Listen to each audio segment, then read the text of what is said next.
Coke විඳින්න ජීවිතේ රැඳෙන්න. අසලේ ලොකු ජයග්‍රහණයක් ඔන්න සුපර් හිට් ගියා. සුපිරි තරගයක්. ඉතාමත් හොඳ තරගයක් ලංකා කණ්ඩායමට බලද්දී අපි මේ ගේම් එකට එනකොට මට හිතුණා අපේ කොන්ෆිඩන්ස් එක හොඳ තත්ත්වයක තියෙයි කියලා. ඕස්ට්‍රේලියානු කණ්ඩායම ඉස්සලා පන්දුවට පාර දෙන්න දාපු එක මම කිව්වේ හරි ඩිසිෂන් එකක්. ඕස්ට්‍රේලියා හොඳ ඉන්ටෙන්ට් එකකින් පටන් ගත්තා. මතීෂ පතිරණ ඉන්ජර් වුණාම අපිට ලොකු ප්‍රශ්නයක් වුණා. එතකොට අපේ බෝලිං ප්ලෑන්ස් ඔක්කොම out of order. මතීෂ පතිරණ අපේ ඩෙප්ත් එකේ බෝල් කරන කෙනෙක්, විකට් එක කෙනෙක්. අපේ බෝලිං එක්ස්පෝස් වුණා. හසරංගත් නැහැ. හැබැයි එතන රැටල් වෙච්ච එක සාධාරණයි. ඔස්ට්‍රේලියානු ඕපනර්ස් දෙන්න හොඳට පන්දුවට පාර දුන්නා. අපේ මිස්ටේක්ස් ගොඩක් ලකුණු 100ක්. අපේ මිස්ටේක්ස් ගොඩක් එතනින් ගියා. අපිට අර බ්‍රේක් ත්‍රූ එක ආවයින් පස්සේ දුෂාන් හේමන්තට ගොඩක් ක්‍රෙඩිට් දෙන්න ඕන. හෙඩ් ගේ විකට් එක ගත්තා.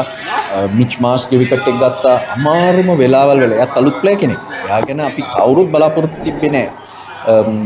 මිඩල් ඕවර්ස් කන්ට්‍රෝල් කරලා අපි ෆීල්ඩින් උත් ඒ වෙලාවේ වෙන ලෙවල් එකකට ගියා. ඉතින් ඒ එනර්ජි එක ආවා. ඉතින් අපි ෆයිට් බෑක් කරන එක, අර රිසිලියන්ස් කියලා කියන එක, කිසි දෙයක් හරියන්නේ නැති වෙලේ try කරලා අපේ ස්ටෑන්ඩඩ්ස් උඩට ගෙනියන එක තමයි ලොකුම දේ. ඒක අපි මේ ශ්‍රී ලංකා කණ්ඩායමෙන් අද දැක්කා.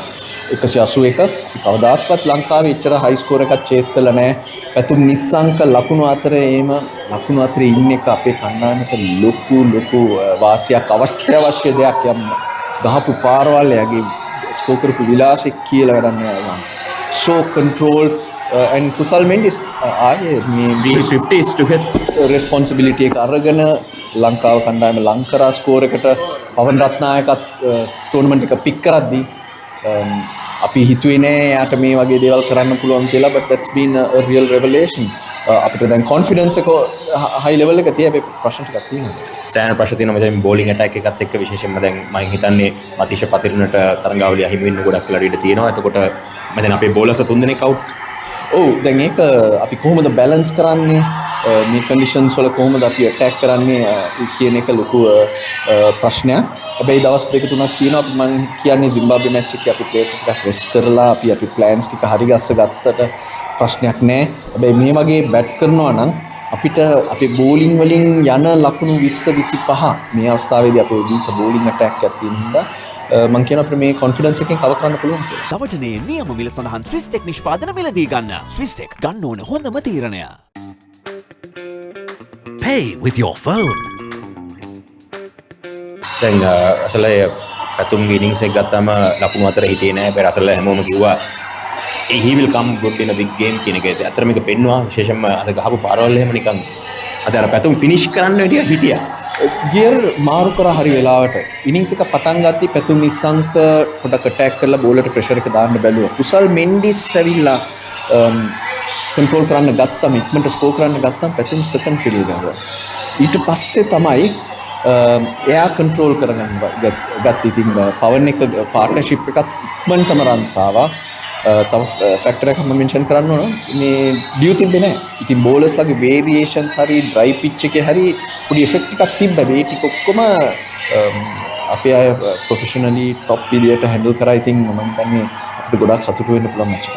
දැන් ඕවර 8කටදී ලකුණු 100ක් ගැහුවා ඔස්ට්‍රේලියාව. මම නම් හිතුවා ඇත්තටම 220ක් විතර ගහයි. මට ඇත්තටම තිබුණු ගොඩක් ලොකු ප්‍රශ්නයක් net run rate එක ගොඩක් අඩු වෙලා අපි පෙරදිලා. ඊට පස්සේ අපිට මේ ඉස්සරහට සුපර් හිටුත් අහිමි වෙයිද කියලා. නමුත් ඒ සම්පූර්ණ මේකම වෙනස් වුණා.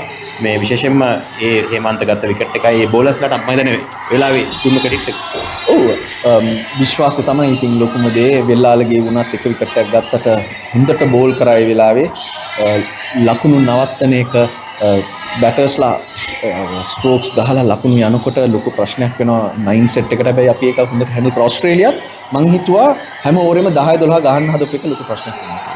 දැන් විශේෂයෙන්ම අවසාන වශයෙන් දුෂ්මන්ත චමීරගේ ලාස්ට් ස්පෙල් එක මහේෂ් තීක්ෂණයේ අන්තිම ඕවර්ස් ටික ඒක ගොඩක් හොඳට බෝල් කරා. මම කියන්නේ ට්‍රෙමෙන්ඩස් එෆර්ට් ඕල් රවුන්ඩ්. පැතුම් 100 ගැව්වට අපේ බෝලර්ස්ට ගොඩක් ක්‍රෙඩිට් දෙන්න ඕනේ.